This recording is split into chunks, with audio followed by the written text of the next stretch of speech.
But first, Maricopa County Recorder Adrian Fontes was forced to apologize last week after he told a voter on Facebook to go F yourself. Nathan Schneider, a Democratic candidate for the legislature, questioned the mail-in ballots Fontes' office was sending out. Schneider deleted a response from Fontes, and the county recorder responded, "How about you go F yourself? If you can't handle a little social media heat, then don't criticize." Fontes later apologized on Facebook Live. County Recorder Adrian Fontes is joining us here this morning. Good to see you again. Good to be here.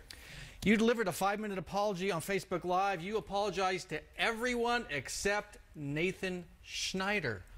Why didn't you apologize to the guy you offended? Well, I think I did, and I think it was pretty clear some of the other outlets All due respect, nobody heard you apologize to Nathan Schneider. Well, Channel 15 apparently believed so, and they posted that. It was directed at him. Directed at him? Yeah. And, the first words of apology you made were to Denny Barney, the chairman of the county board. Well, I mean, here's the thing. What we have here is a situation where I got it wrong, as I indicated. You know, I think the apology speaks for itself. I think the fact that I've had communication with him since then, he indicated earlier that he thought that that was thoughtful as well. And so I'm ready to move on and talk about the elections that are so important to so many school districts and so many folks out there.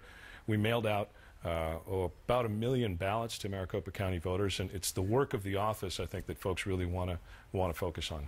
I want to go back to this because I'm absolutely baffled. 5 minutes, not once do you apologize to Nathan Schneider. If my son wronged somebody and never apologized to that somebody, I'd say, hold on a sec, your job's not done here. Why is it so hard to say, I'm sorry, to Nathan Schneider? Well, Brahm, here's the thing. I'm really excited about the idea that this is the first all-mail ballot. Okay, that's not answering the question, Well, no, though. I'm not. I'll tell you right now, I'm not answering the question because the reality is this is the kind of thing that people get upset about. I made my public apology. I've contacted Mr. Schneider privately, and it's time for Maricopa County to be able to focus on what it needs to focus on, and that is this election, which is so important to so many people. See, I'm not in the business of being a regular politician. I'm in the business of doing a job well. So is go F yourself not part of being a regular politician? Apparently not, because you know, I got a lot of heat for it. Now that I'm a politician, you know, in another life, it. You didn't understand you couldn't say that to a voter who pays your salary? You know, here's the thing, Brahm. I understand and respect the line of work that you're in, and I'm hoping that you'll be able to understand and respect what the taxpayers have me here to do, and that's run a good election. And I respect that, and we expect that here. And sure. I've called for it many times, the county level and the state level. However, we also expect a certain decorum and courtesy toward the people our office holders serve. And that's why I apologize, Brahm, because I got that wrong.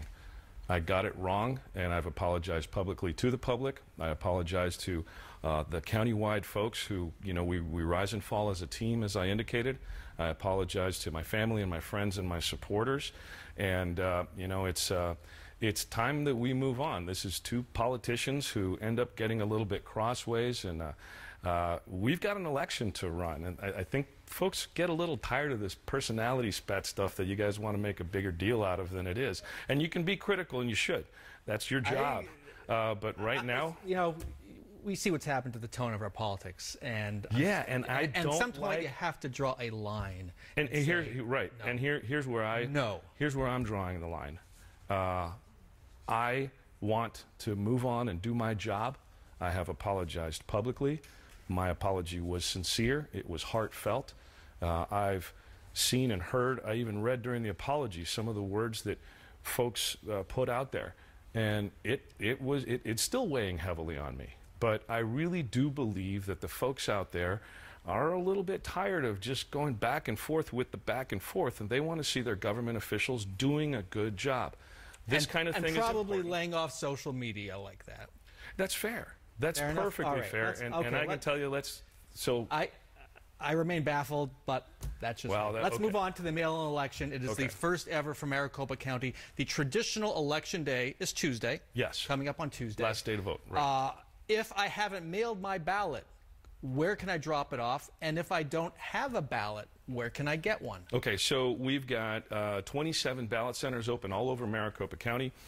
We can direct people to locations.maricopa.vote, or they can go to maricopa.vote to find those locations. The ballot centers are all over the place.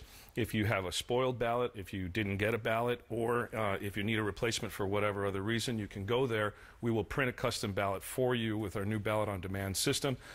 This really isn't totally revolutionary. 97% of our voters in jurisdictional elections in 2015 voted by mail.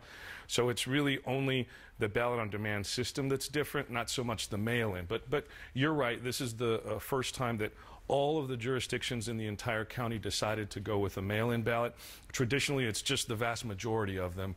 We'll have one or two that do polling places by precinct. So the shift here is not an enormous one, but it is the first time we've done it all the way across. And we just put up some numbers a minute ago just on the turnout this November, and these are largely school bond elections, override elections. Right. 21% turnout, mail-in only, 19 versus 19% 2 years ago, and about almost 20% 2 years before that. So how much confidence does that give you that you can expand this to a much larger election? Say during 2018, during statewide votes in 2018 and 2020. How close are we to that? Well, again, this was our proof of concept during these jurisdictional elections. We can have tighter control on a smaller number of jurisdictions. We're not countywide, as you've indicated, so a lot of Mesa, some parts of Phoenix did not get ballots, and that's just because it's jurisdictional. Once we get past this and we can see that, as you've indicated, the performance is not dissimilar to what's happening. In fact, I think at the end of the day, turnout's going to be higher than it has been previously, which is good. Then we can move forward and say, administering the election the way we're doing it now gives us at the very least similar turnout to what we've done in the past. And so if we look at it from that apples to apples, then we're doing a good job. The other questions are going to be some of the surveys we're asking and talking to voters and seeing if they like the experience better as well. But I think all in all, we're doing pretty good. And speaking to some school board folks, they're happy because they're saving money. You bet. We've saved districts and folks across the county about $750,000 that they can use back into the schools already. So as far as the fiscal aspect of this, it's already a success. All right. Adrian Fontes, thanks so much for joining us. You bet. Thanks, Brian.